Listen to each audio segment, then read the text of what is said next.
Opa, e aí, tudo bem? Peregrinos na fé, prazer, me chamo Jefferson. Hoje nós estamos aqui para falar um pouco sobre a importância de consultar a Deus. Só que muita gente diz assim: Jefferson, eu preciso consultar a Deus? Claro, peregrino.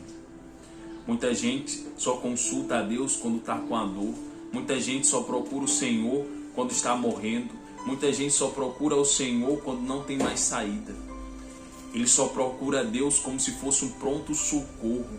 E se esquecem que Deus, Ele não é somente de momentos ruins.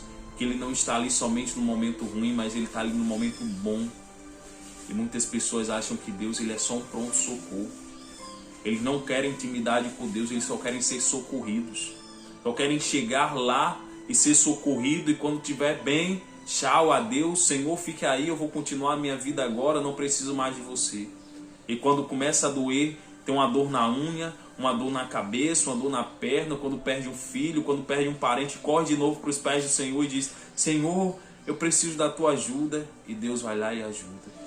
E as pessoas acham que só devem consultar a Deus nesses momentos. E eu vou te mostrar que é importante você consultar a Deus em tudo. No seu trabalho, na sua vida familiar, na sua vida financeira, nos seus caminhos que você tem caminhado.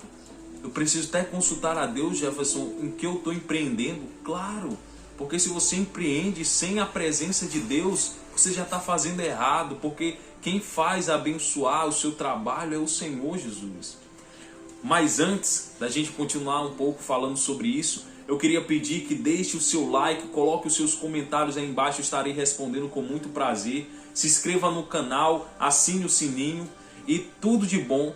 E nós estaremos aqui compartilhando a presença do Senhor, a palavra de Deus. Estarei sempre pronto a estar aqui ajudando vocês. Então hoje a palavra, ela se encontra no livro de 2 Crônicas. Nós vamos ler no livro de 2 Crônicas, a partir do capítulo 34. Crônicas, 2 Crônicas, capítulo 34, nós vamos ler no versículo 27. Então, antes da gente continuarmos, eu queria pedir a você, se você estivesse no seu trabalho, claro, eu respeito, estiver no trabalho, estiver num ambiente onde você não possa fechar os seus olhos, não tem problema. Entre em espírito de oração. O que é espírito de oração, Jefferson? Entre, leve a sua mente até o Senhor. Como é que eu faço isso, Jefferson? Tornando a pensar e utilizar a sua mente para orar, sem fechar os olhos, mas mesmo assim, falando com Deus através da sua mente. Então, vamos entrar na presença do Senhor. Senhor Jesus, meu Deus, diante de Ti, da Tua presença, Pai, aqui nós nos colocamos, Mestre. Senhor Jesus, nós somos dependentes do Senhor. Meu Pai, como crianças, dependemos, meu Pai, da Tua orientação, da Tua sabedoria, do Teu cuidado. Meu Mestre, fala conosco através da Tua palavra, Senhor, através do Teu ensinamento, Senhor. Não deixa, meu Pai, que nós viemos, meu Pai, viver uma vida, Senhor Jesus Cristo, de Senhor Jesus, derrota por causa das nossas falhas, mas nos ensina, Senhor Jesus, a corrigir as nossas falhas e ter uma vida de comunhão, Senhor Jesus Cristo, e santificação e prudência perante Tua presença. Nos ensina a viver a Tua palavra, sem desviarmos, Senhor, nem para a direita e nem para a esquerda. Dá-nos um coração quebrantado e sabedoria para discernir a Tua palavra, viver e praticar. Amém. Então diz assim, pessoal. No livro de 2 Crônicas, capítulo 34, versículo 27. Antes da gente iniciarmos, eu vou dar o panorama do que é Crônicas. Crônicas, ele é um livro voltado para falar sobre os reis. Reis que passaram sobre Israel, sobre as tribos de Judá. As tribos eram 12 tribos e cada tribo elas tinha seus problemas, tinha suas dificuldades. Jefferson, a palavra de Deus diz sobre problemas e dificuldades de outras da tribo dele? Sim. A palavra de Deus fala sobre suborno, sobre inveja, sobre morte? Sim, a palavra de Deus, ela é um livro para toda a sua vida. No momento que você aplica ela na sua vida, ela transforma todas as áreas, porque a Bíblia ela ensina isso. Jefferson, a Bíblia fala sobre roubo? Sim, a Bíblia fala. E por que ela fala sobre esse tipo de coisa, Jefferson? Eu pensava que ela falava só sobre coisas que adoram a Deus. Não, a Bíblia ela é o seu livro base. Ela é a pedra fundamental que vai fazer todo o alicerce da sua vida. Seja na área física, seja na área espiritual, seja na sua área de trabalho, seja no seu ambiente de trabalho, seja numa área comercial, seja numa empresa. A Bíblia ela te orienta como agir em todos esses ambientes. E muita gente acha que a Bíblia é apenas um livro de história. Só que eles não sabem o tamanho do poder que eles estão deixando de usar. A palavra de Deus ela é uma bomba atômica. Jefferson, uma bomba atômica. Uma bomba atômica. E ela consegue destruir algo que nenhum outro ser consegue. O ser humano ele consegue destruir a matéria, parte física.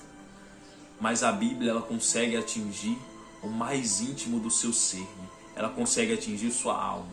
Ela consegue dividir a sua alma ao meio, tirando toda a parte de encrosta do pecado, do erro e da falha, fazendo separação do pecado e trazendo a sua consciência a tomar controle da sua vida novamente.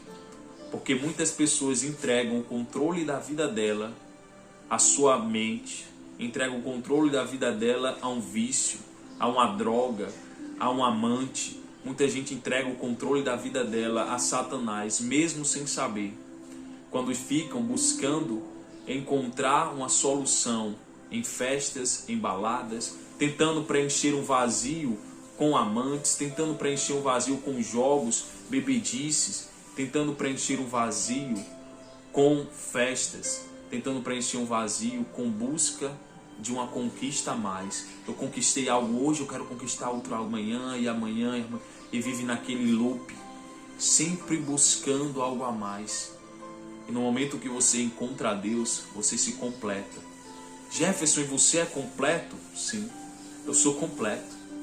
Eu não preciso de nada externo para me completar, porque Deus me completou. Jefferson, mas significa que você não vai precisar comer, beber? Claro, isso é parte física. Mas eu não necessito de nada externo para me completar. Hoje, eu digo a vocês, eu sou completo pelo que eu tenho, eu sou feliz pelo que eu tenho. E nessa preenchitude que a palavra nos preenche, ela transborda de tal forma que hoje eu estou aqui, tentando deixar fluir aquilo que um dia transbordou em mim, que chegou de graça.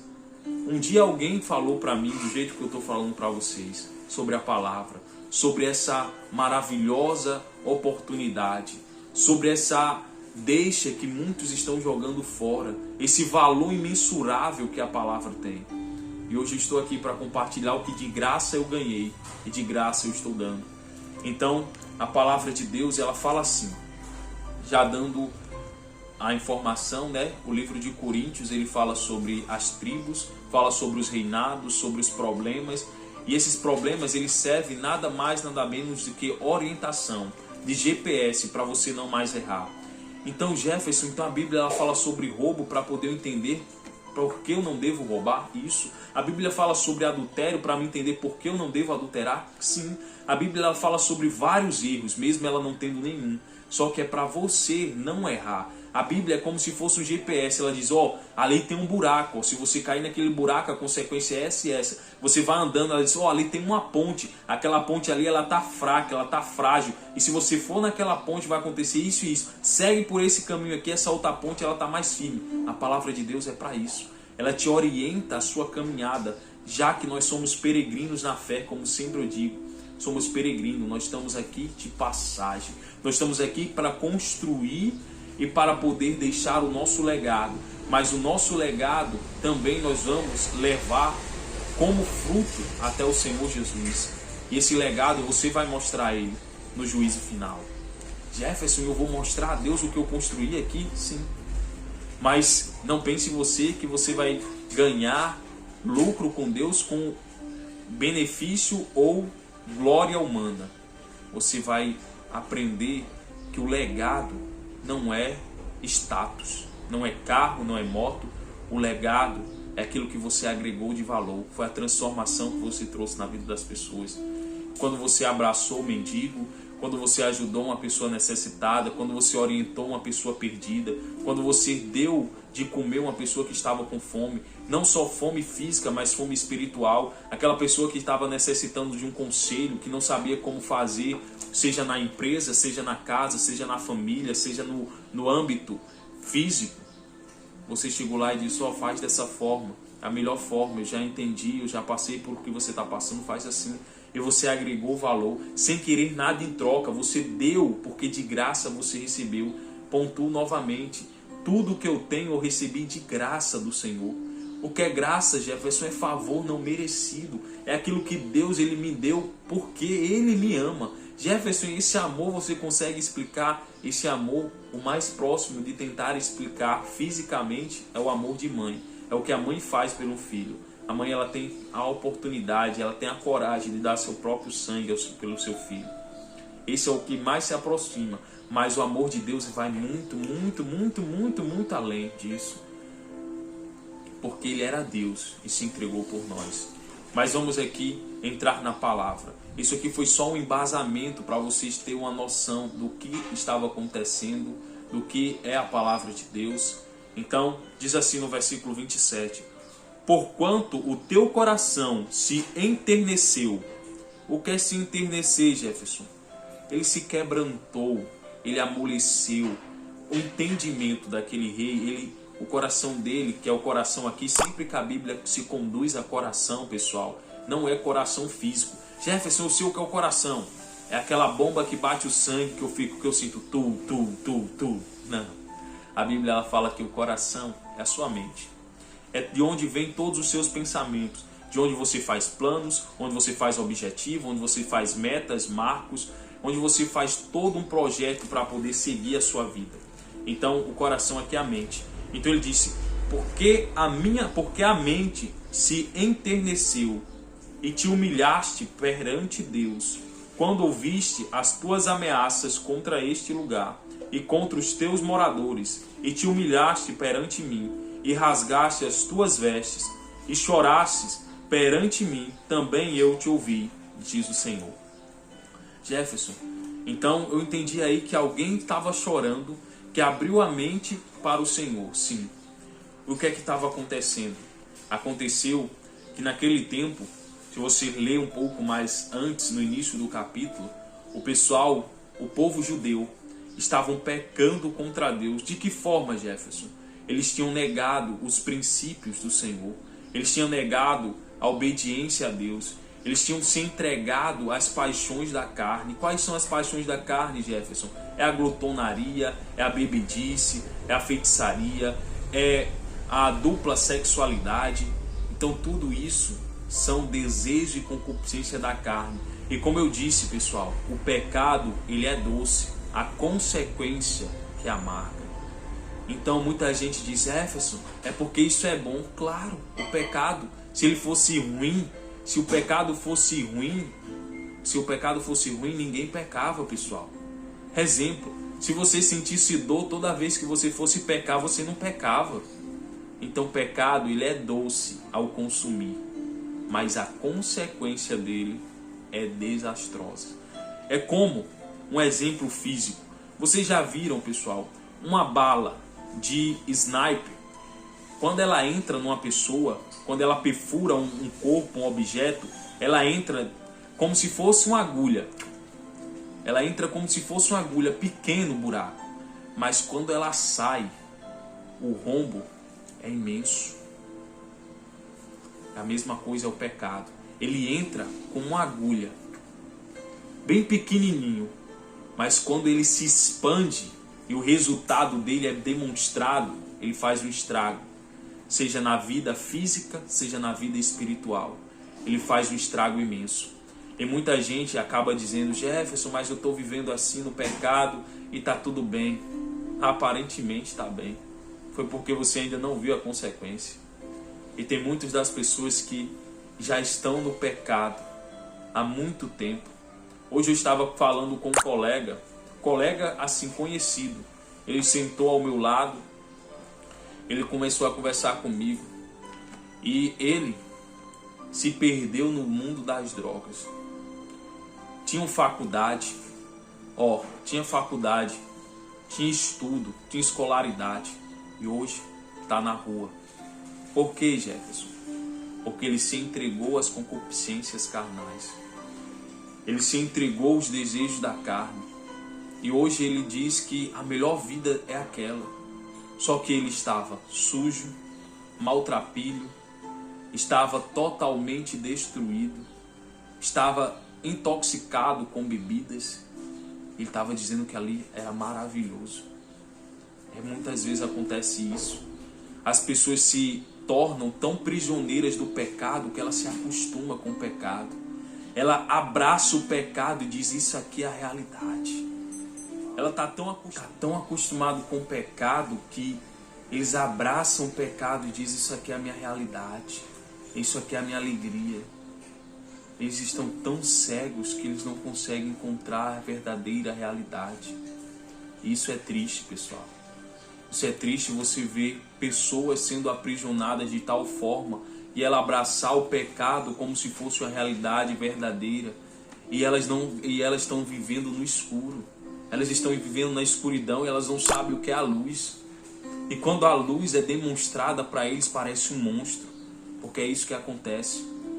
Quando a luz aparece, quando a oportunidade de libertação aparece, para essas pessoas que estão acostumadas com o pecado, para elas é algo horrível. A luz é algo horrível, porque ela já se deixou consumir e viver uma vida a qual não é dela, mas ela já aceitou que é dela. Então o primeiro passo para a pessoa se libertar é isso. É você abrir a sua mente, como o rei quebrantou o seu coração. Você tem que abrir sua mente. Para quê, Jefferson? Você vai abrir sua mente para mudança, para transformação, para você ter uma entrega e para ter uma recepção de espiritualidade, da presença de Deus. Então foi o que aconteceu. Eu vou repetir aqui o versículo 27 para vocês entenderem, pessoal. Porquanto o teu coração, o teu entendimento, a sua mente se enterneceu e te humilhaste perante Deus, quando ouviste as tuas ameaças. Então ele se quebrantou perante o Senhor, a mente dele, aquele rei, quando ele ouviu as ameaças. E quais são as ameaças, Jefferson? As consequências. Ele ouviu as consequências do pecado. E quais eram as consequências do pecado daquele povo, Jefferson? Já que eles estavam pecando, estavam se entregando às paixões do mundo, quais eram as consequências? Era destruição da cidade, perca do seu reinado, também transformação e perca da comunhão espiritual. E o mais importante, a perca da salvação. Desses 4 que eu disse, o último é o mais importante. Porque não pense você que o que você está vivendo hoje, ele vai se acabar. Como assim, Jefferson? Não estou entendendo. Não pense que quando você morrer, chegou ao zero, é game over e não tem mais nada para poder caminhar.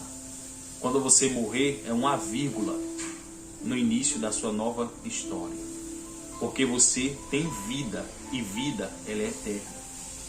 Você nasce e morre, mas a sua vida, ela é eterna. E depois que você não estar mais nesse corpo físico, você vai estar em corpo de glória. E aí você vai escolher para onde vai a sua alma. Mas essa escolha não é feita após a morte, é feita antes da morte.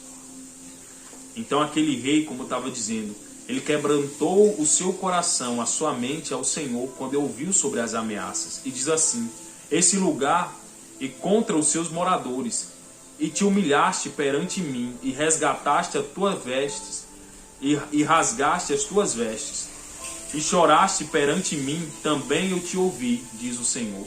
Então naquele momento que ele se quebrantou, aquele rei, ele rasgou não as vestes somente, ele rasgou a alma, a mente. Ele reconheceu o estado dele, ele reconheceu que ele estava perdido, que ele estava em trevas, que ele necessitava de ajuda.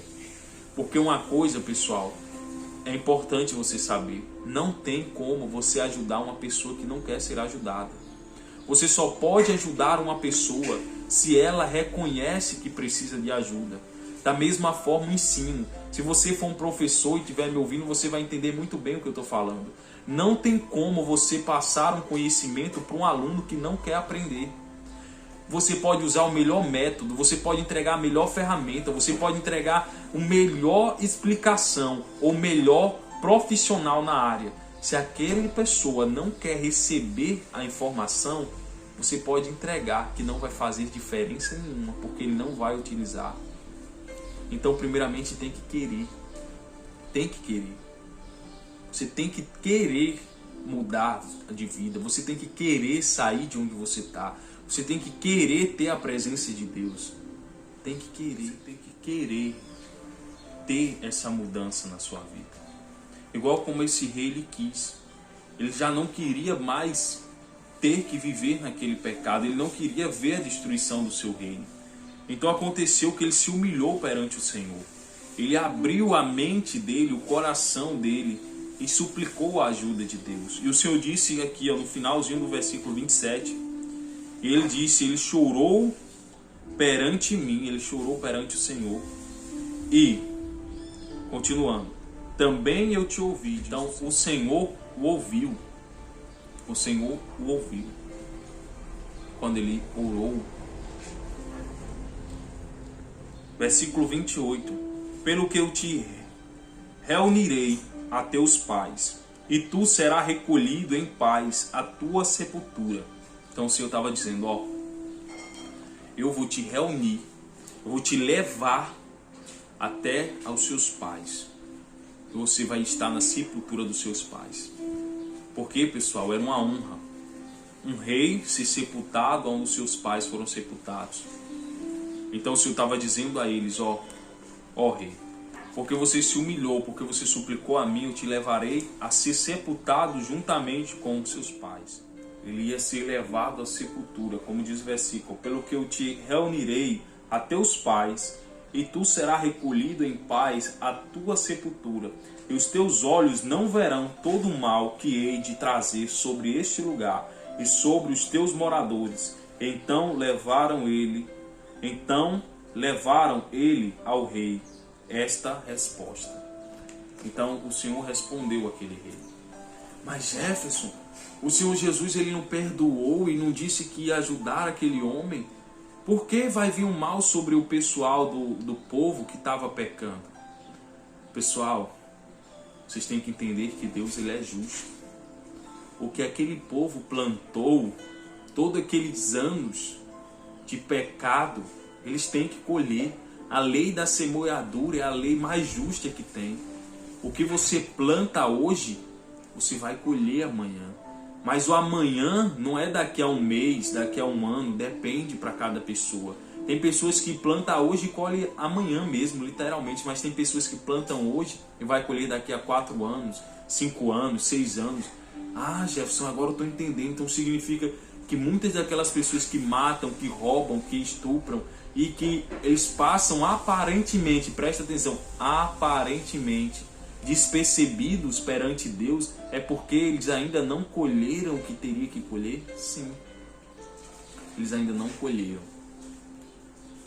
Tem algumas coisas, quando você vai tendo mais intimidade com Deus, peregrinos, irmãos na fé, você vai entendendo que o tempo de semeadura é diferente. Isso trazendo para a parte mais física. Se você plantar um pé de feijão, você tem 90 dias para colher. Se você plantar um pé de manga, você tem 2 anos para o pé de manga dar a primeira manga, que é a primeira safra. Se você plantar um pé de goiaba, daqui a uns 8 a 9 meses você vai ter goiaba. Tudo há um tempo.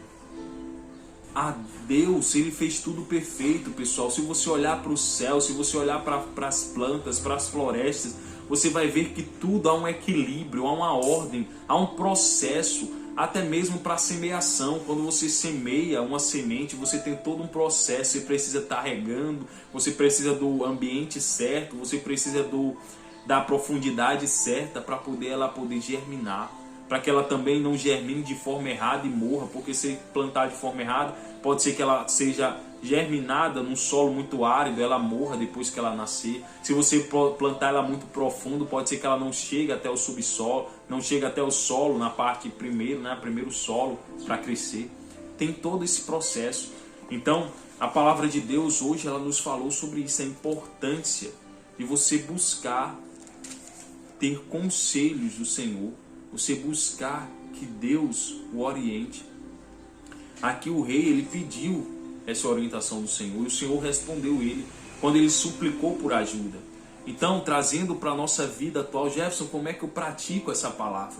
Quando você for ter se você tem uma empresa, se você for fazer um grande negócio, peça orientação a Deus, diga: Senhor, me orienta, diga: Senhor, me responde, fala comigo.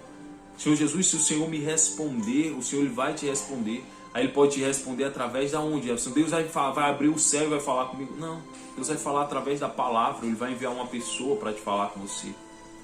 Mas se ele enviar uma pessoa, não é qualquer pessoa, pessoal. Presta atenção, não é qualquer pessoa que vai vir te falar alguma coisa que você vai receber. Aprenda a usar a fé inteligente, aprenda a filtrar. Chega uma pessoa para te falar uma palavra que ela não tem princípios bíblicos, que ela não vive na palavra, ela não é mandada do Senhor. Se Deus ele tivesse que falar com você, você acha que ele ia mandar uma pessoa dessa forma? Ele pode falar diretamente com você através da palavra. E é o que eu acho mais correto. Mas tem formas e formas e formas do Senhor falar com o Senhor. Tem formas e formas de Deus falar com você. Mas a que ele mais utiliza é a palavra. Porque não deixa você, não tem brechas para deixar os dardos de Satanás te atingir. Então, se você tem uma família e precisa de um conselho, fale com Deus, ele vai te dar orientação. Não busque somente o Senhor, como eu disse no início. Não busque o Senhor como um pronto-socorro, que você só chega morrendo e sai saudável e se esquece. Que você só chega no hospital todo esbagaçado, ferido, sai sarado e vai de novo praticar tudo errado e chega de novo ferido, é curado, e nunca você soube quem era o médico que te tratava. Você nunca soube quem era que cuidava das suas feridas. Você só entra e sai como um automático, vai lá e pá, se estabaca todinho, quer se estabacar. É uma forma, né? Pode ser que ninguém entenda. O estabacar que eu acabei de falar, pessoal, é você se quebrar a cara ou se ferir muito. Então, você chega novamente todo arrebentado e Deus vai lá, cura, sara, e você se esquece novamente de quem te ajudou. Então procure e pergunte a Deus, e Deus ele vai te aconselhar. Jefferson, eu posso pedir conselho sobre casamento, eu posso pedir conselho sobre relacionamento, eu posso pedir conselho sobre empreendedorismo? Claro, Deus ele está aqui disposto a te ajudar. Ele é o seu melhor amigo, ele é seu advogado, ele é seu juiz, ele é o seu defensor. Ele, mais do que ninguém, quer ver você aqui ter sucesso. Porque quando você manifesta a glória dele aqui na terra, que é a sua vida, você está exaltando ele lá no céu. De forma justa, de forma honesta, de forma procedente, com os princípios bíblicos, sem pisar em ninguém. Só deixando a deixa, porque tem gente que acha que prosperidade é você sair pisando em todo mundo. Está errado. Isso não é prosperidade. Isso se chama arrogância. Chama-se orgulho. Isso não, Deus ele não aprova. Então isso era a palavra de Deus que ele tinha hoje para nós. Então vamos fazer uma oração. Feche os olhos. Senhor Jesus, meu Deus, perante tua presença, Pai, nós te suplicamos. Crava no nosso coração esse ensinamento, nos ensina a praticar, nos ensina a buscar o teu conselho, a tua orientação. E nos ensina a viver os teus princípios, a tua palavra. Meu Pai, nos ensina, meu Pai, Senhor Jesus, a sempre consultar o Senhor e sempre te conhecer mais e não viver uma vida, meu Pai, no pecado e abraçado com o pecado, mas nos ensina a viver a verdadeira liberdade, a que está além, meu Pai, de uma vida de pecado, que está além de uma vida, meu Pai, na escuridão. E nos ensina, meu Pai, a abraçar a verdadeira verdade que é a tua palavra. Meu Deus, e aqueles que estão tão perdidos, ajuda, meu Pai, a eles a aceitar a verdade que parece um monstro para eles, no ambiente que eles se encontram hoje. que eles venham, meu Pai, ser libertos. Meu Deus, dá força a quem está caído, fortalece o fraco. Meu Deus, reedifica o meu irmão, meu Pai, que estava, meu Pai, com os pés vacilantes, o peregrino que estava com os pés vacilantes, e que eles venham ser preenchidos com Tua presença, em nome do Pai, do Filho e do Espírito Santo.